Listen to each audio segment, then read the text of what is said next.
Good afternoon, everybody. I'm Sally from Promoting Independence. Thank you for joining our webinar today, Thinking Outside the Box, Interior Design and Occupational Therapy. There's just a few housekeeping points I'd like to go over before I pass you over to Elaine. The chat box is there for you to communicate with each other, but mainly to ask questions.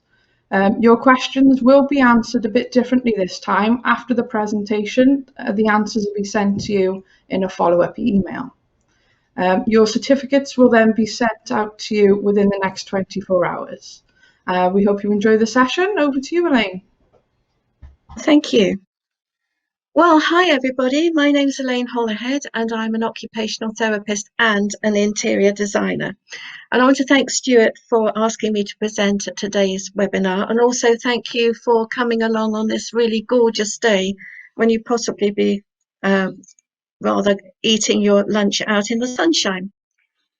So I think I've probably got a really varied audience, occupational therapists working in all areas and housing adaptations, maybe some AHPs, some equipment suppliers, and some service providers. So today I'm going to be talking about why OT and interior design are a profession's match made in heaven, and how this combination fully meets the client's needs and expectations. We've got around about an hour, so I'm going to use some slides and a general discussion to compare some clinical and non-clinical environments, and also talk about a couple of real-life case histories that feature aesthetics and adaptations. I also want to dispel some common myths, talk about the importance of aesthetics in the 21st century, and just give you an opportunity really to sit back and consider and reflect on your own current views on current adaptations and equipment. Sadly, there isn't any time for questions and comments, but do please put them in the chat box and Stuart will forward them to me, or you can contact me on LinkedIn. So I guess I better tell you just a little bit about me. I've had a long career in occupational therapy, both in the NHS and local authority. I'm passionate about my home interiors and aesthetics, and I'm sure that will come out in my voice. Sorry if I go on a bit. In 2008, I studied interior design at the National Design Academy in Nottingham, and was awarded their prestigious diploma in professional interior design. So I have the two qualifications, OT and interior design. And when I was working, I was increasingly aware that clients were really dissatisfied with some of the equipment and adaptations that were available. I know budgets are limited, but that was to the extent where they weren't using them or they thought they would devalue their properties. And so in 2011, I got a bit fed up with the NHS and the target-driven culture, and I went into independent practice. And I thought, what can I do? So I thought, I know, I'm going to put that diploma that I was putting on the back burner to good use. I'm going to combine it with occupational therapy, and I'm going to create an inclusive interior design service. So I founded Designate, which is a unique, health-focused, inclusive interior design service that is for people of all ages, those who are well, surprisingly, and those who have minor or major health conditions. And we're based in Bristol, but we're available UK-wide. And as the slide says, we make functional fabulous. So what do I actually do?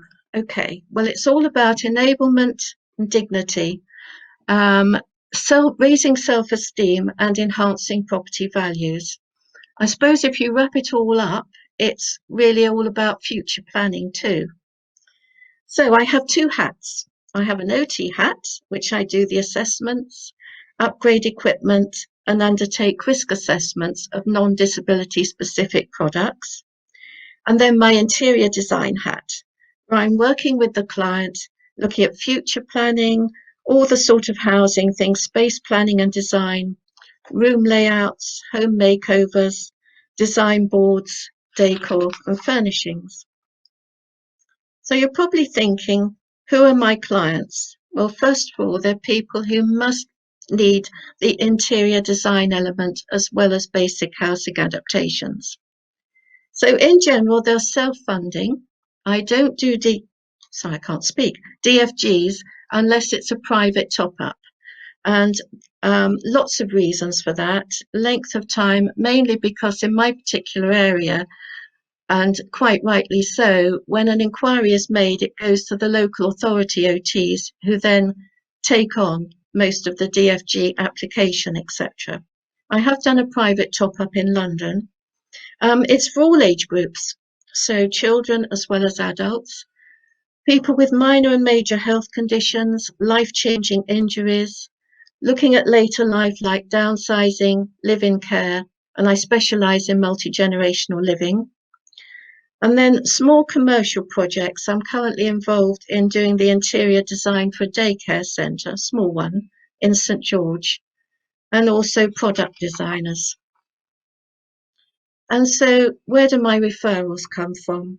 Well, individuals, people can self-refer, so they come via the RCOT IP directory and my website online.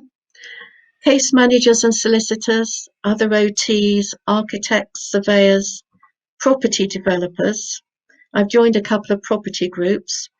Working partnerships that I've got. I've got a working partnership with Total Bathrooms in Bath. And then specialist groups in property, supported living, my business network, and disability specific groups. And equipment suppliers who provide high-end equipment. So that's basically it.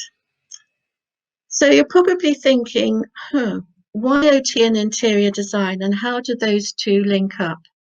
Well, it's a fully holistic client intervention. And it's so satisfying. It encompasses all areas of client care, physical, psychological, social, spiritual, and family. And it's fully interactive. I use a program called New View that you'll see a bit later on, which provides full color 3D renditions. And so the client and designer design together. So we're engaging, we're using the laptop together. And so the client is able to create an environment of their choosing. So it's fully client-centric, and it's in accordance with all the requirements for personalised care. So the OT risk assessment, I look at non-specific disability and high street or bespoke products, so I can risk assess those to use as an alternative to standard equipment, and I also arrange aesthetic upgrades of current equipment. So why is interior design and aesthetics important? Well, it's not for everyone, but the 21st century is an age where aesthetics are important. So I wonder how many of you have recently completed a home makeover or an extension, or maybe a bathroom or a kitchen. Probably quite a lot of you, and I bet you took ages planning the space design, the colours, the decor, and I'll bet it looks fabulous. Now, you're very fortunate you had a choice, and you had a choice of budget. Whereas most clients that I think have housing adaptations have very little choice, if any choice at all. But it's important that they do. So what I'm going to do now is I'm going to take you on a bit of a house tour. And we just sort of look at various areas of the house with some different options. And I'd just like you to sit back and think, if somebody came along to assess you, which of these would you choose? So let's start with the first one. Okay. So getting into the property. Okay, well, we've got the standard white grab rail. I actually hate this alternative. Rather have a metal handrail, because that actually indicates that somebody vulnerable is living in that property and can actually place them at risk. So if we look at the next one, I expect a lot of you will recognise it, by Invisible Creations. Laura Wood came up with this. because her grandmother didn't like the alternative she was being offered. And it just looks so nice. It looks so natural. It looks like a plant holder, but obviously it's grab rails as well. There's the key safe. Oh my goodness, the number of times I've been stuck out in the rain. I bet lots of you are laughing now, fumbling with the keys only to find that somebody had changed the combination or that the actual key was missing. And the problem with the key safe, and I can actually talk about my stepmother in this situation, is that you're actually at the beck and call of everybody. You've got no control over who comes in and out of your house. So isn't it much nicer to have some sort of entry phone system, preferably a video one, so that at least if you're bedfast, you can communicate with the outside world. You can choose who's coming. You can choose where you have your parcel delivered. It's just so much nicer. And then we look at actually going through the front door. Well, you've got your key, and you can spend ages trying to get that into the lock, or you can have an automatic opening door, which gets you out of the rain quickly. It's really nice. And then perhaps in the hallway, you've got a blind. Now, you may or may not be able to get to it or get to your curtains. You may or may not be able to operate the chain mechanism to pull it up and down. So isn't it so much nicer to have a remote control? Just a few thoughts, but I'll be interested to see what you think of this. Right, so we'll look at the next one. In we go, we're in the hall. Oh, and here we are, staircase. Now, stair lift choices. Stair lifts are fine in lots of situations, but as an interior designer, the one on the left-hand side drives me frantic. It's beige for a start. It doesn't go with the colour scheme, and so it actually screams disability. If you look at the one on the right-hand side, this one actually tones in with the decor and really makes the whole thing much more acceptable. Again, you may or may not disagree with me. And let's carry on. Okay, so we come to through floor lifts. This is the first one. This is the good old-fashioned one that just looks to me so industrial. In fact, it reminds me a bit of a horse box. But you can wrap them. Well, I hope you can wrap these. I mean, most of the through floor lifts now you can wrap them to make them look nice, or you can cover them with stickers or something. But if you get it from the local authority, please, before you attempt to do that, make sure that that's okay and it's not going to invalidate any guarantee. So there are ways round. And then the next one, this is typical. This is 21st century living. As you know, there are so many types of home lifts, but I just think they look superb. Much nicer, much easier as well. So those can be wrapped, coloured. You can have different panels inside, outside. Really nice. Okay, so we've progressed up the stairs, top landing, and we're probably going into the bathroom now. And we've got a series of grab rails. We've got the traditional rails. My experience of those when I was working as an OT in local authority and the NHS was that I'd frequently come across peeled, chipped, cracked, rusting rails, of course, are immediately replaced. But so many people are just grateful for a rail and don't want to trouble anybody. But we've really got to look at infection control as well. Very, very basic.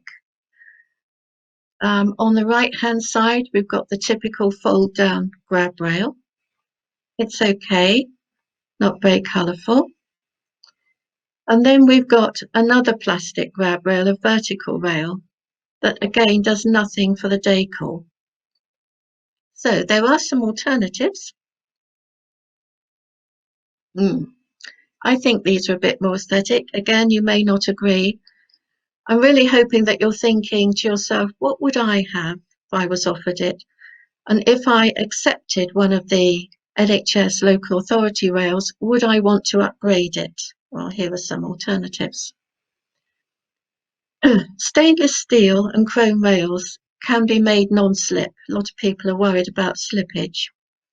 That is one that comes already with a non-slip surface, but there you can just get the little clip-on, clip-off non-slip rails. And on the right-hand side, well, these are the Aston Martin, really, of grab rails. I don't know if you've seen them. They were devised by a guy called Nick Gontar of Inclusive Concepts. And basically what he does, he takes a metal rail, chrome or stainless steel, and it's sprayed with a coating that doesn't chip, peel, crack, or rust. And onto that coating, you can have digitally printed anything of your choice, any color of your choice, any design of your choice. And so you can totally personalize it. They're not cheap. You've got to buy the rail and you've got to pay for the personalization, but it is an alternative. It's all out there. So those two are the sorts of rails that I tend to use in my design schemes. Carrying on. Okay, so we've got some typical disability showers. I don't want to say too much about them. They serve their purpose, but a lot of my clients just do not want this clinical look. So I'm not going to say much about them because they do serve their purpose. But in the next slide, if you have one of these, why not have a nice shower accessory? Now, I've been fighting with equipment companies for a long, long time to have a different sort of shower rail, just an alternative. Sorry, not a rail, so we're talking about a curtain, just a different alternative. It would make the shower look so much nicer and probably blend in a lot better with the colour scheme. I mean, I'm not talking about fantastic designer shower curtains, but you know, for about £14 a curtain, you can buy something that looks really quite nice. Adding plants, perhaps putting in an LED mirror, some nice mosaic tiles. I love my mosaics. And then just simple additions like matching towels, sets of matching towels. Nice containers in the bathroom. I mean, some of these skin products, I don't know why they put them in ugly plastic tubs with ugly labels. Some of them are able to be decanted, some are not. But if you get a nice glass, I don't know if my mouse will come up here. Oh yeah, it will. A big enough container, that just looks so much nicer and doesn't make you think of disability. Have some nice bath, shower, hand cream products, some nice designer products. Now, if people aren't able to afford them, they make beautiful presents. People clubbing together or save up. Different types of dispensers, and then signage.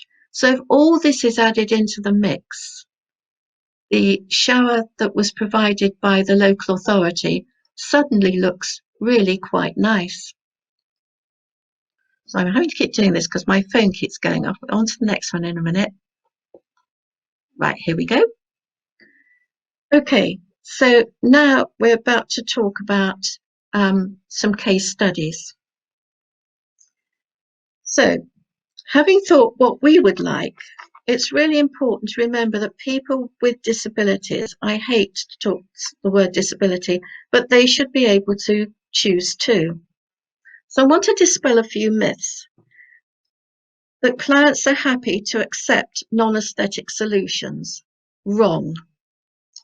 Laura Wood's granny was responsible for Laura Wood's starting the accessible homes. Starts inclusive concepts, because this elderly lady, she just didn't like what she was being offered. She wanted something that looked far more aesthetic, and then she would be prepared to use it.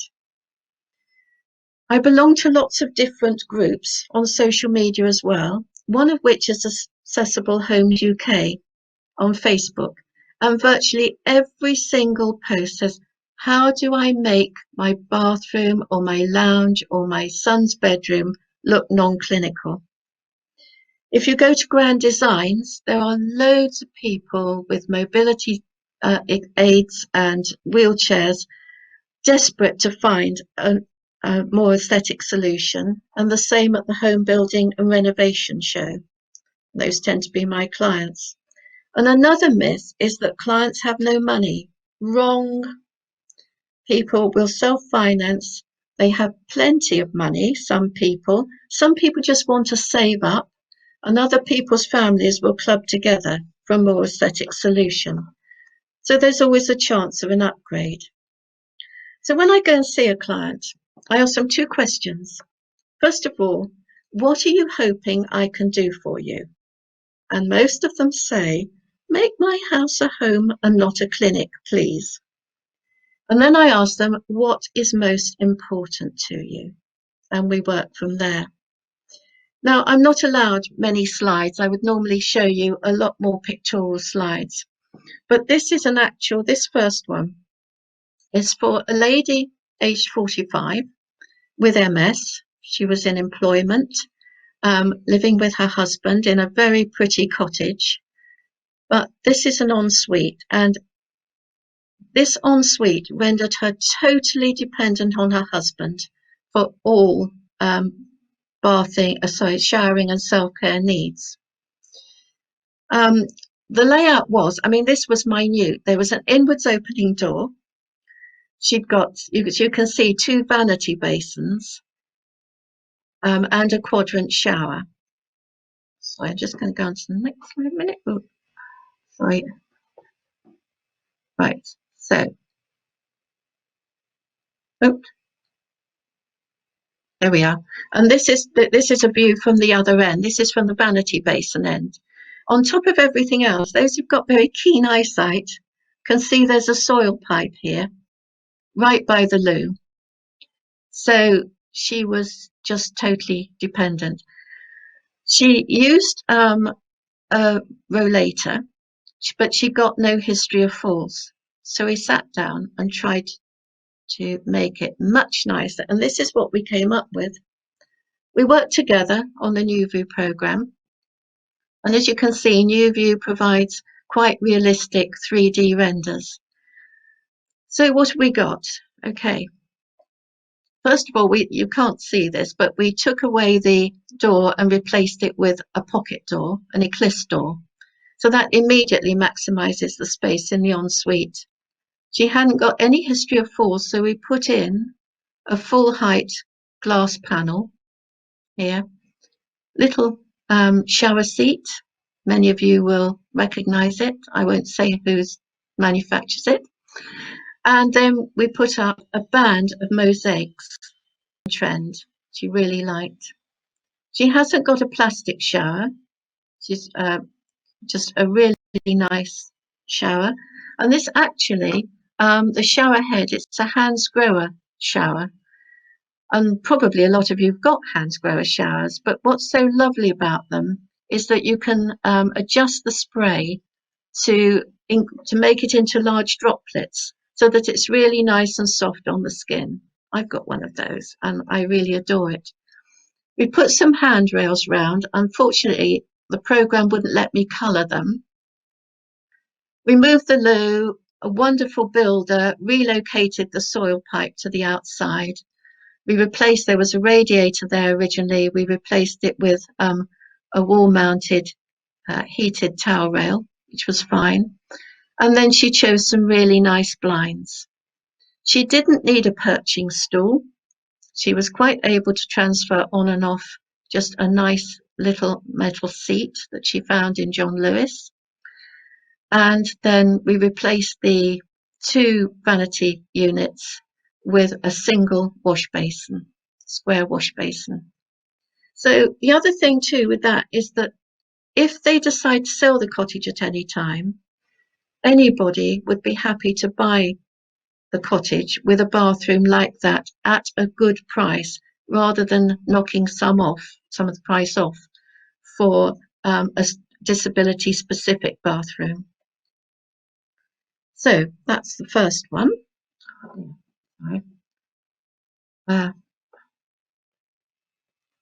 Keep thinking.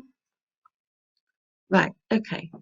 So this is just a bed. I am obsessed with beds. Most hospital beds tend to come looking like hospital beds, complete with a blue cover. It's amazing the number of houses I go into, and I looked around the house, and the other beds are all nicely dressed, but not my client's bed. They just don't feel worthy. And I know this sounds, sort of pretty extreme. That's what happens. So the first thing I do is I dress the bed.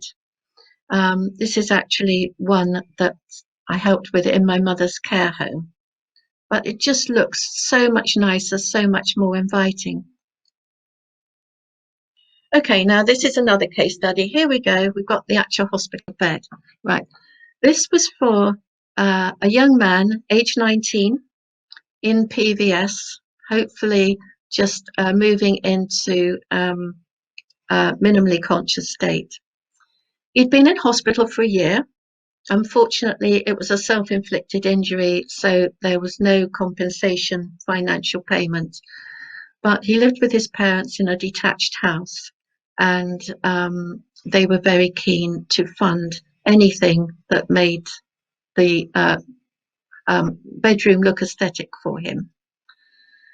So when I met him, he was in what was the dining room.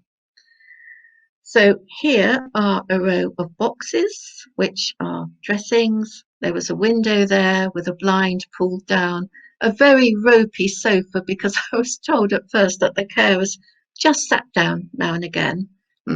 That changed as we went along, but it was so quiet. Everybody was whispering. There was no stimulation. It was all pretty miserable. And the bed looked just like that, hospital bed. Not very inspiring at all. Right. So what I was asked to do was, and I did have help from IDAPT on this. Thank you very much to Nigel and Philippa, because it was a really difficult design to do. So what we did, we took a downstairs bedroom. I don't know why the parents had chosen to sleep downstairs, but they had. They had a beautiful bedroom and ensuite upstairs. So we took that room, and there was a very big wardrobe on the left-hand side, got rid of that. And we made that into a really nice bedroom, and then took part of the big corridor utility section to make into a little ensuite. So this is the room that we did. It's got lots of features in it. First thing I did was dress the bed. Created a lovely area for the carers. We've got an ordinary black screen there. We've got a section for the carers. There's a filing cabinet in front of the chairs. The other thing we had to do was to make it so that because he had respiratory arrest frequently and the ambulance was called, we had 2 minutes to make that room suitable. So everything had to be removable quickly. So the carers, who had originally just had to occasionally sit down, suddenly had to have little naps throughout the day. Okay, that's fine. So we just put in some really nice multi-positional lounges for them. But for the client, what was so nice was that we put up all his favourite stars, pictures, etc., to reflect his taste in music. The paint used was atmosphere purifying paint. I'm not a chemical expert. Don't ask me exactly how it works, but it does what it says on the tin. It removes all the impurities from the atmosphere. And then the next slide, we've taken away the window. We put in lovely bifold doors here, which had integral blinds. So he had his own access to his own patio area, which was decked, and then he could travel round in his chair to the main family area as well. Put in a little touch here, which was just a little chest, so that he could have his own pajama tops, sweaters, etc., etc. He'd already got his chair, so there was nothing I could do about that. A nice chair for mum, and then what did we have here? Oh yes. So here, this is just a drop-down screen, which is in fact a roller blind, from which the carers could screen all kinds of YouTube stimulation. And also on the table, although it's not shown there, we just had a little projector and some sensory items so that they could project onto the ceiling. But it was really very successful. The sad thing was that his father, he couldn't accept what had happened to his son, so he wanted him totally isolated in the annex. Managed to persuade him to retain a door so that there was a little passage through to the main part of the house. Father had put a big bookcase up in the lounge, which this passageway leads through to, but that could be removed. There was a door there and the whole thing opened up should the situation improve at any point in the future. Oh, we also replaced the radiator, put a nice wall-mounted radiator in. The thing about this annex is that if the family sold the house any time, it wouldn't devalue, it would enhance the value of the property. Right. So this one here, this was a lovely one. I was commissioned by a firm of architects who I know well to initially do the occupational therapy for this client who had been diagnosed with MND, was an entrepreneur living in, well, he was living in a really nice house, but he had this seaside cottage that he wanted completely renovated for himself and his carer. When I met him, he was ambulant and he said, well, the idea is that I'm going to live downstairs and the carer's going to live upstairs. And I said, well, actually, as I was walking by, I thought I saw a fantastic sea view. Would you mind if I go upstairs and just check? I took my life in my hands because it really was quite structurally unsound and looked out. And it was a lovely L-shaped room with a beautiful view of the bay. So, excuse me, James then said, well, I understand you're an interior designer as well. I'd like you to do the interior design for me. And I said, well, I won't actually do it for you, James, but I'll work with you on it. Absolutely fantastic. We discovered he liked Art Deco. So James and I would spend ages sitting at the laptop, sourcing products to make this a really nice space. So we put in a lift because that would get him from the downstairs where he had his office. This is where it descended to. He chose everything with my assistance, make sure it all came together. These chairs, they don't really show how lovely they were. They had brass banding all around them.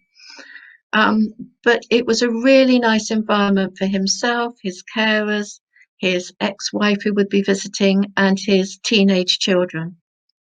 I can't go into it all at the moment, but it was totally kitted out and just looked absolutely fabulous. Sadly, he has now deteriorated quite a lot and they're wondering what to do with the property. He never actually moved into it. It was all remote controlled as well. But whilst the architect and I were in the cottage signing everything off, the estate agents arrived. And one agent was from London and he said he had got dozens of people with disabilities using wheelchairs who would be so happy to buy the property.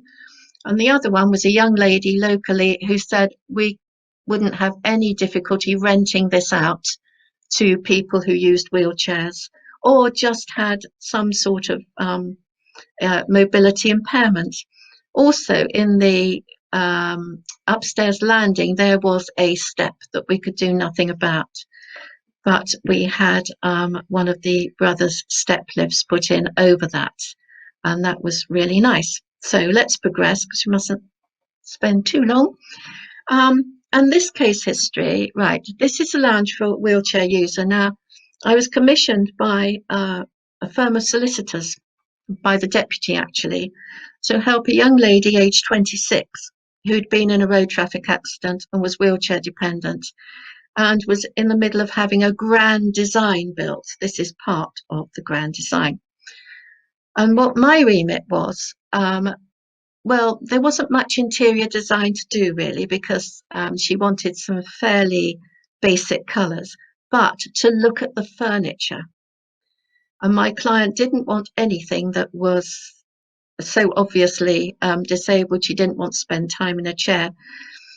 So we had great fun. We went to one of these furniture outlets and I measured everything to make sure that she could transfer independently.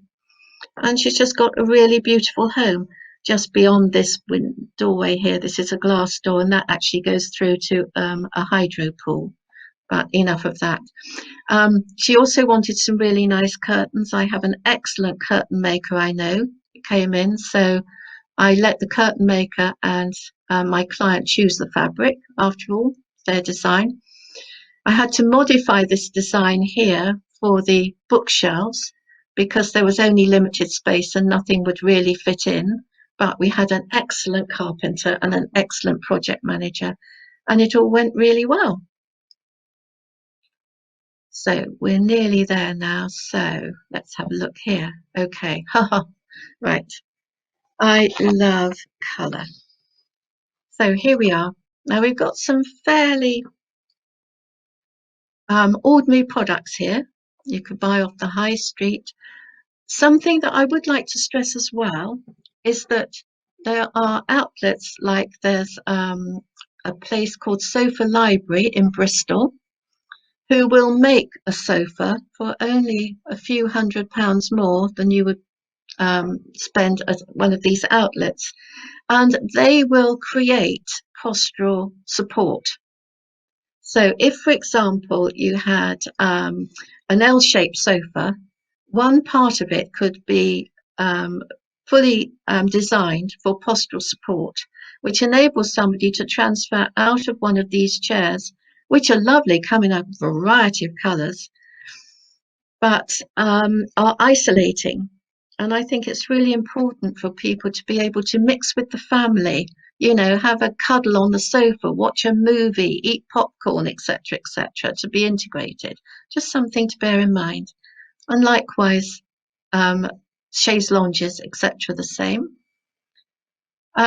Really, I think fires are so important. Having a fire is focal point, can be remote controlled, modern or traditional, whatever, but it is so important. So often I see very bare chimney breasts and they just look terrible. And people need to be warm. Tub chairs. I love the tub chair. I ought to have shares in them. And why I like them is because they're supportive, they're easy to transfer in and out of, and they look really nice for everybody to use. Nice riser recliner. They do come in different colours, and this is something I do have to say to equipment suppliers. You probably hate me going to Nadex because you've probably got your lovely beige or grey chair on display, and I'm looking around and I spy a colour swatch and I'm instantly interested. And it's just nice when I'm designing to know that there are colours out there that will blend with the colour scheme. There we go. And this is the kind of L shape. This isn't what I'm recommending at all. Just to show you an L shape, excuse me, with space beneath for transfer using a mobile hoist, if that's what you've got. Um, Going back to Sofa Library, and I haven't got shares in them, honestly, but when I go in there, I'm in heaven. It's floor to ceiling full of beautiful fabrics, etc. So you can have your sofa in any design you like, any colour scheme you like, and it takes a very trained eye to see that there is something that's not quite, in inverted commas, normal about your sofa. Tableware. Now, tableware, right, okay. I am mad on entertaining and socializing. So when I was working in the NHS, local authority, and I agree it was 10 years ago, the most popular choice was this little beaker here. They do come in different colours, and I'm sure lots of you supply them in different colours. Twin-handled or twin-handled cups, porcelain cups. But this is what I absolutely adore. This was designed by, it's a Bosch, probably some of you have got these at home. Wilhelm Bosch didn't set out to make something that was for people who have difficulties with hand function, but because it's got a wide thumb rest, it makes it much, much easier to handle. Not for everybody, but for some people. And I've just picked out, and they come in all sorts of patterns and colours, but they just look so nice. And families are very happy to buy sets of things like this, so that if they've got a family member or a visitor who has difficulties with hand function, everybody can be using the same set of items. And it's just really nice to know that there are things out there that can be upgraded. So, as I've said, people with disabilities should be able to choose. And I hope you've been thinking about, what would I like? And would I upgrade? Or what would my family like? Would I upgrade? And I think it's just something to think about when we're issuing equipment. It's not for everybody, aesthetics, but it is for quite a lot of people. And I don't expect everybody to be an interior designer. Probably a lot of you are not remotely interested. But it's just, if you look around and see a really nice home like one that I went into yesterday for a new client, it's just nice for the client to know that there is somebody out there that can help them. Not necessarily me. It's also a good combination to have an OT and an interior designer. Keep the interior designer under control, because they do sometimes have quite wacky ideas.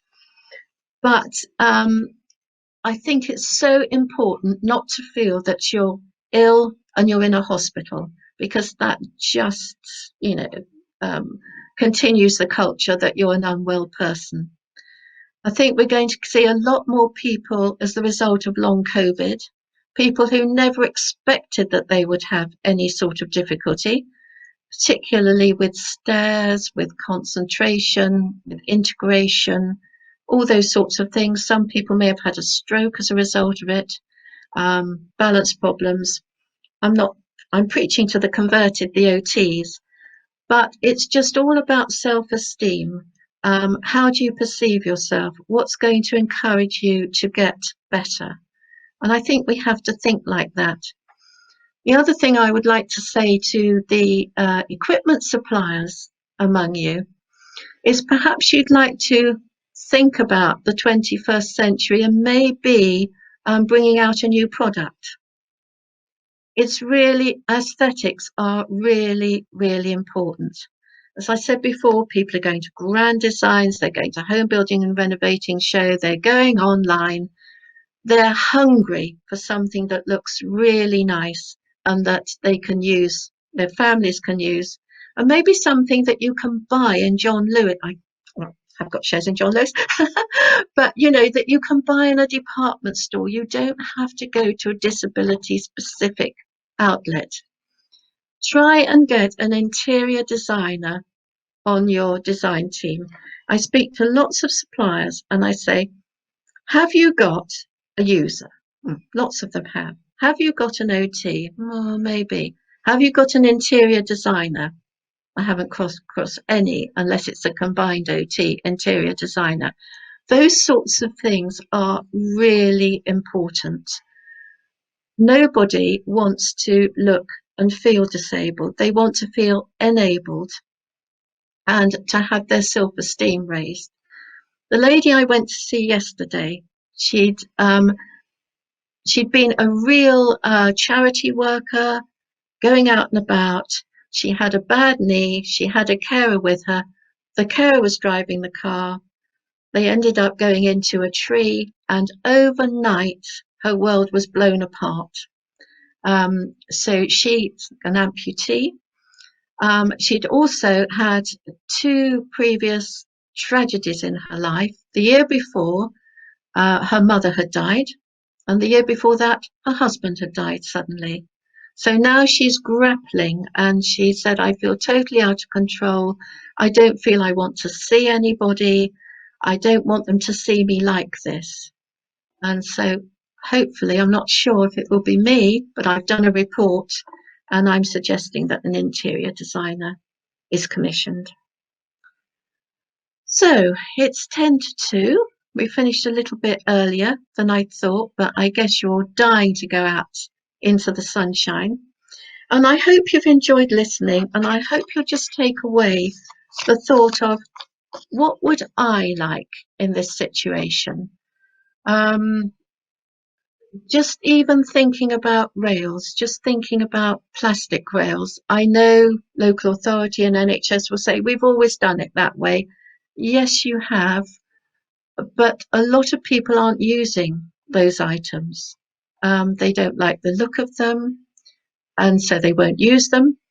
They'll return them or they'll refuse them.